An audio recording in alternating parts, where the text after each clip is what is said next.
Hi everyone, welcome to SUK Simple English YouTube channel. ඉංග්‍රීසි භාෂාව මුල ඉඳන් ඉගෙන ගන්න අයටයි මේ channel එකෙන් උදව් කරන්නේ.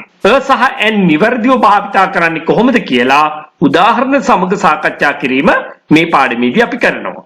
මුලින්ම අපි දැනගන්න ඕනේ vowels කියන්නේ මොනවද? ස්වර පහක් තියෙනවා අපි හැමෝම දන්නේ. A E I O U. නමුත් තාමත් බොහෝ අය දන්නේ නැහැ අන්න ඒ අකුරු පහෙන් ශබ්ද 12ක් හැදෙනවා. ඒකට කියන්නේ vowel sounds කියලා. ශබ්ද තියෙනවා 12ක්. මොනවද ඒ 12?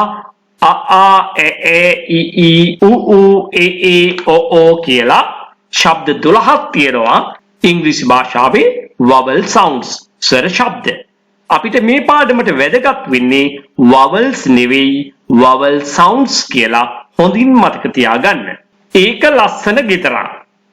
It's an beautiful house. දැන් අපි මොකක්ද පාවිච්චි කරන්නේ?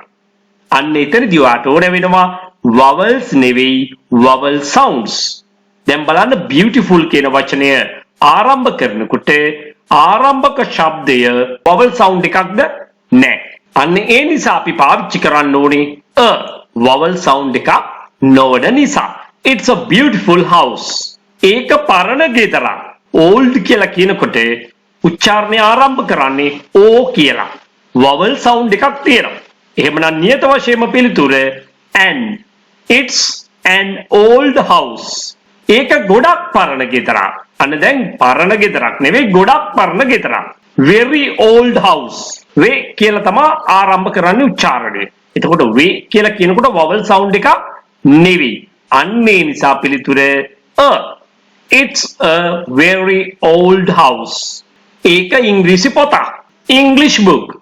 English කියනකොට ඊ අකුර නෙවෙයි ශබ්දය බලන්න ඊ කියලායි පටන් ගන්න. එතකොට vowel sound 12න් එකක් තමයි ඊ කියලා කියන්නේ. එහෙමනම් අපි පාවිච්චි කරන්නේ නියත වශයෙන්ම an. It's an English book. ඒක ඉංග්‍රීසි පොතක්. ඒක අලුත් ඉංග්‍රීසි පොතක්. අන්න දැන් අපි ඉංග්‍රීසි කියන වචනයට පෙර new කියලා පාවිච්චි කරනවා. එතකොට දැන් බලන්න අපිට ඒ ඉදිරියෙන් තමයි හෝ an යොදන්න වෙන්නේ. එතකොට අපි කරන්න ඕනේ මෙන්න මේ වචනය new කියන වචනේ ආරම්භ කරන උච්චාරණය මොකද්ද? ni කියලා කියන්නේ. එහෙනම් ඒක vowel sound එකක් නෙවෙයි. ඒ නිසා පිළිතුර It's a new English book. ඒක පරණ ඉංග්‍රීසි පොතක් වුණා නම් මොකද වෙන්නේ? Old English book. එහෙමනම් අපි old කියනකොට o කියලායි අපි කියන්නේ. ඒක vowel sound එකක්. එතකොට අර sounds 12න් එකක් නිසා අපි පාවිච්චි කරන්නේ an. It's an old English book. ඔහු අවංක පුජ්‍යලේ.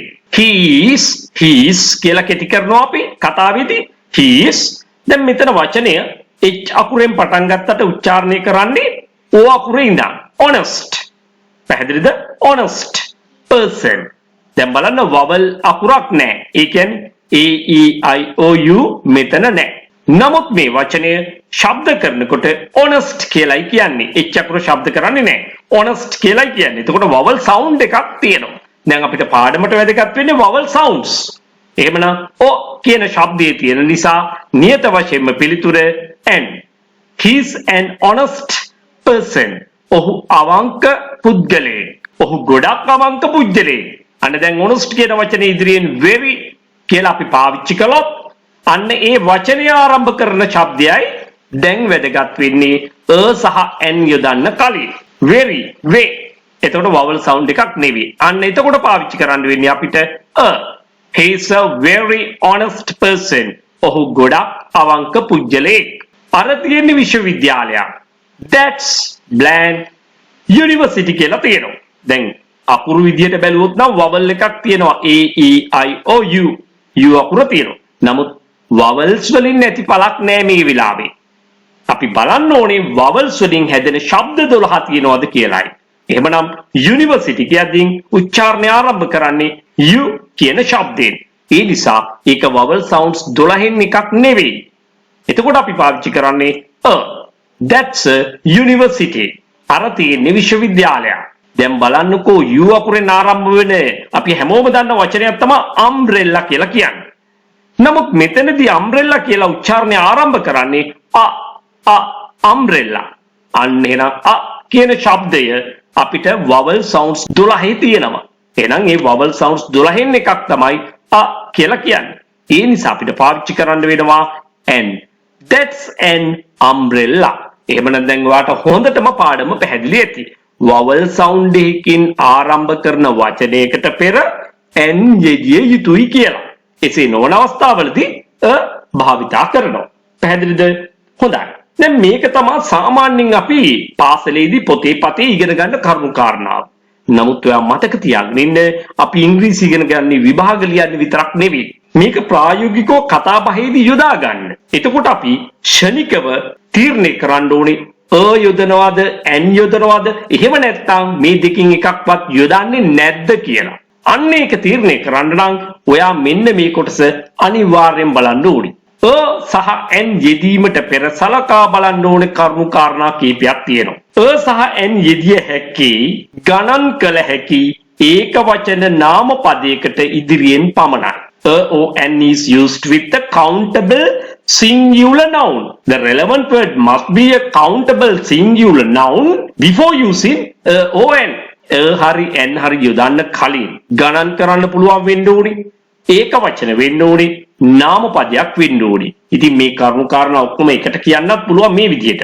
අදාළ වචනය ගණන් කළ හැකි ඒක වචනේ නාම පදයක් වීම අනිවාර්ය වෙනවා. හෝ an දාන්න කලින්.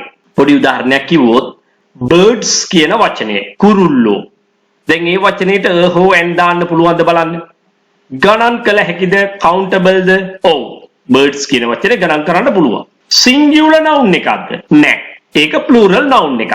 එහෙමනම් දාන්නත් බෑ an දාන්නත් බෑ. අන්න පොඩි උදාහරණයක්. දැන් අපි ගමු water වතුර. ගණන් කරන්න පුළුවන්ද? බෑ.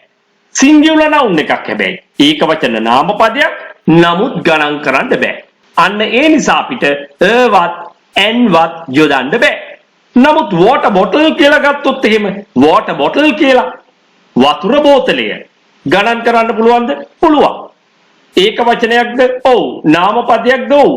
එහෙනම් water bottle කියන වචනේ ඉදිරියෙන් හෝ an යොදන්න පුළුවන්. ඔයාලා යොදන්නේ මොකක්ද? හිතලා කියන්න බලන්න.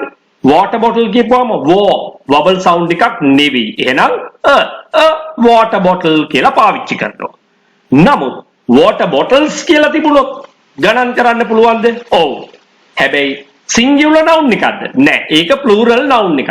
අන්න එතකොට සහ an භාවිතා කරන්න බෑ. මෙන්න මේ විදිහට ඔයා අවබෝධයෙන් තමයි පාඩම් ඉගෙන ගන්න ඕනේ. ඉතින් මේ විදිහට උගන්වන SUK Simple English YouTube channel එකත් එක්ක දිගටම ඔයා රැඳිලා ඉන්න. තාමත් ඔයා වීඩියෝ බලන්නේ subscribe කරලා නෙවෙයි නම් subscribe කරන්න අමතක කරන්න එපා. විශේෂයෙන්ම මේ වීඩියෝව හැකිතාක් share කරන්න. එහෙමනම් අපි යලිත් ඉක්මනින්ම ඊළඟ පාඩමෙන් හමු වෙනවා. Goodbye.